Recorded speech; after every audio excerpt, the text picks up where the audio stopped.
welcome to another episode of Scott's Salty Bike Gossip. All right, so what do we got today? We have probably one of the coolest choppers that's ever come through Salty Cycles. This is a 2008 Bourget Dragon.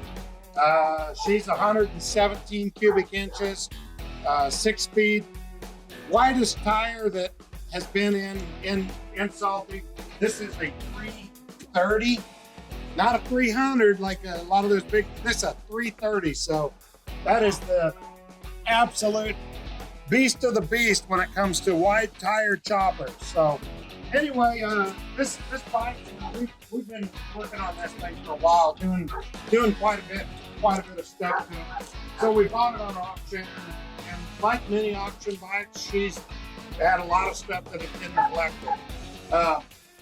Hang on, my dogs are disturbing our gossip. Hey, okay. All right, so anyway, we've been doing a lot of stuff to it. You know, start off, somebody had massacred this exhaust. Reese got in here. He actually took a bunch of wrap off this, disassembled this exhaust, took it all apart, TIG welded this thing back together. It had been cut, polished it out. I mean, he kicked ass on it. Made this exhaust look brand new, which is amazing. If you'd seen it when it came in, you'd understand what we're talking about.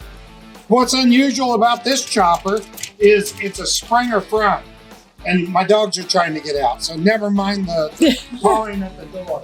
They want in on this as well. But anyway, what's unusual, this is a Springer front bike, and we don't get too many Springer front choppers like this in here. That is an original Bourget front end. This is how Bourget did it. And you know, there are some design flaws to this Bourget front, and mainly the main design flaws were, so they've got this front fender, has many springers, moves with the forks, but it's got bushings in here, and that would all be okay, except on the other side of this thing, there is actually the brake caliper is tied to this. And what happens when this brake hits, it puts a lot of stress on this side bushing here. So these things are really prone to wearing out. And this one was no different. When we got this bike in, when you pull that front brake, that fender would kick crooked almost half an inch. And you know, they all wore out like that. Bourget knows they wore out. In fact, in 2010, Bourget discontinued this front fender design, and they do sell a retro upgrade kit, roller bearings and all, but my customer wasn't really feeling the $500 price tag for a couple brackets and bushings or bearings. So what we did is we fired up the lathe, got a piece of 2-inch bearing bronze stock, and we made new inserts, remachined the brackets, made new inserts, because yeah, we do machine work. Anyway, we machined all that, put that all back together, got it back to spec. It is good to go now. Will it last forever? No, it won't. I mean, it's going to wear out again, and then at that point, he's probably going to have to bite the bullet and buy the Bourget roller bearing upgrade kit. But for now, we've got that all taken care of.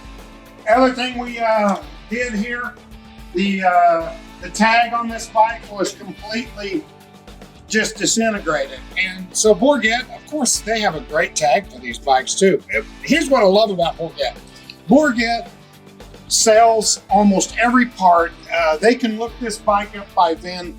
They can tell you what it rolled out with. They've got pictures of it even. It's amazing what Bourget's customer service is. But anyway, they do have a tag, but a Bourget tag, guess what? $500. There's a theme. Anyway, the guy didn't really want to shell out $500 to put a tag on it, and there was no real great practical way to put a tag on the mount that was there, except if you are a machinist.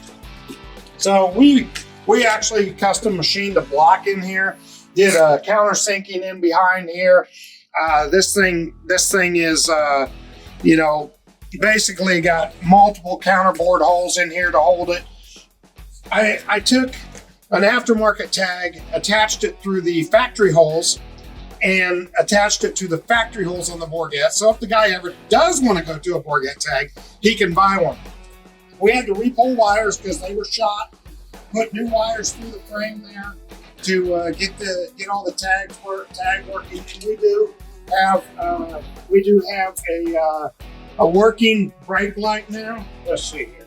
There we go. There we go. So we've got, a tag light, and we've got the working brake light on it, just like Bourget would have had. So way cool stuff there.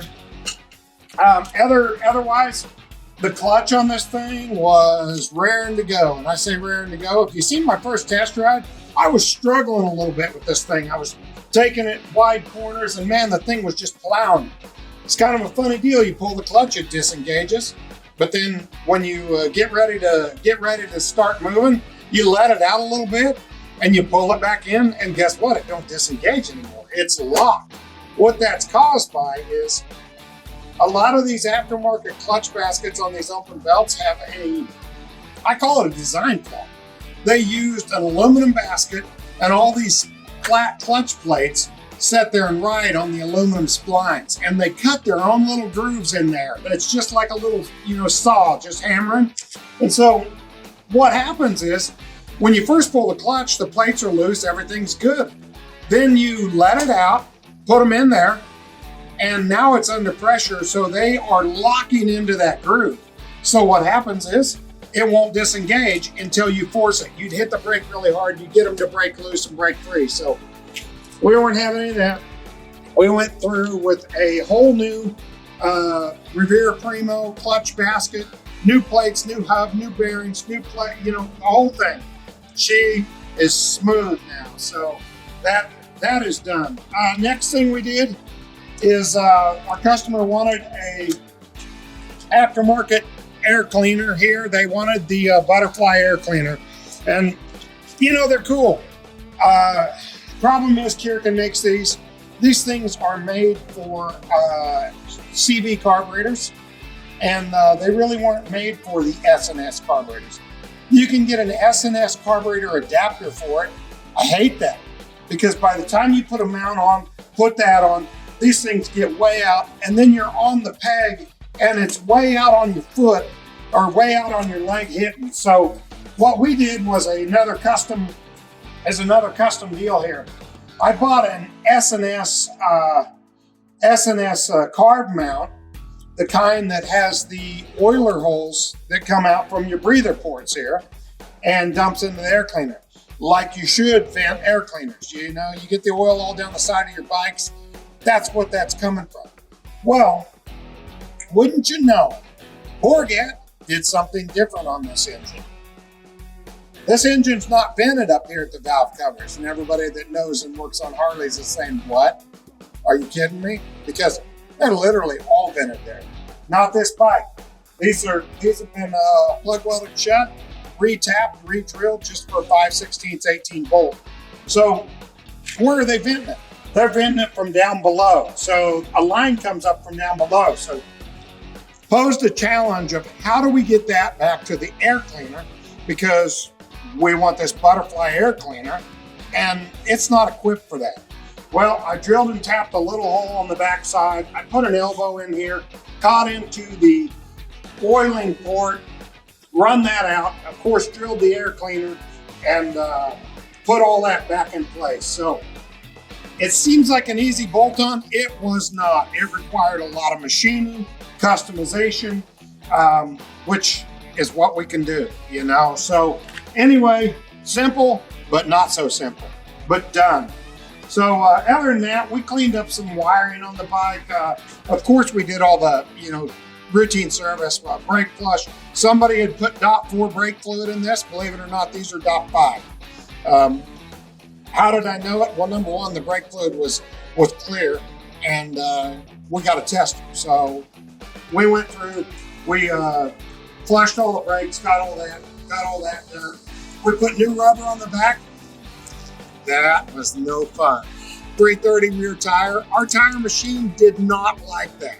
We can do a 300, but that 330 really, it doesn't sound like much, but 30 more millimeters. That's about that much. And that was just the extreme of our tire machine. So Reese and I had a heyday with that, but we got it. So we got new rubber on here. We polished it up some and basically gave this thing a resurrection and brought it back to its beautiful glory. I mean, just look at the machine. And you know, you want to talk about cool stuff. I mean, just the big wide rims that. All right, yeah. So you know, this thing just exudes coolness. The brakes, you know, they're 4-piston calipers with the Springer front. I love this light, you know, down low. This is different, man. I mean, instead of the light up here like everybody, this light down low, and I love it. You know, that's a love or hate thing. And you know, some people hate it. Not me. It's really grown on me. I love the scallop tank. I mean, look at the detail Bourget put in that tank. You know, you don't see that. All the other choppers just have a nice, smooth, long tank. This thing's scalloped, you know. They put their Dragon stuff all over it, you know. The foot pegs say Dragon. The master cylinder covers say Dragon on them.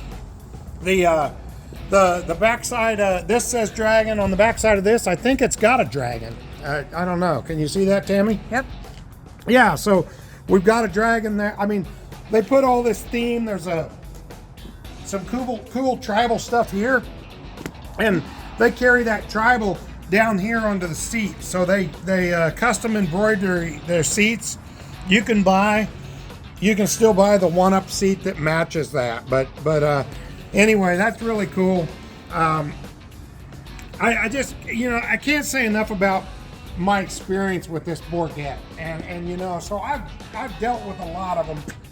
Diablo, the American Iron Horse, Big Dogs, Titan. What am I missing? There's a couple other smaller Big Bears. We've had several of those. Anyway, list goes on and on. There were a ton of custom bike builders that really rose in the late 90s and went up through about 2008 when everything collapsed. Well, Bourget didn't collapse. They held on. You know, Big Dog collapsed and they came back. They're small capacity. But I gotta say, my experience with the Bourget has been nothing but good. Sure, it's a traditional chopper. It's got all the lack of creature comforts that you would expect in any chopper, but these things are a work of art. Bourget stands behind them. Parts availability still. I mean, call them up. Bridget over there at Bourget, she will hook you up. It's like, what do you need? I've got it. And they get them out to me usually within 2-3 days. So what's this all mean? This means the next Bourget that goes through auction is probably going to end up here, and probably the one after that, because I am absolutely sold on the Bourget bikes. If anybody has any questions, give me a shout. This particular guy is on its way out of here. It may be gone tomorrow. It's heading to New Mexico. So anyway, here today, gone tomorrow. But that's how we like it at Salty Cycles. So anyway, tune in again. See another episode of Scott's Salty Bike Gossip. Till then, stay safe. Keep 2 wheels on the ground. Thanks. All right, we're gonna do a little startup on it. Just you know, cell phone videos, camera videos never do justice, but hey, we're gonna fire it up anyway.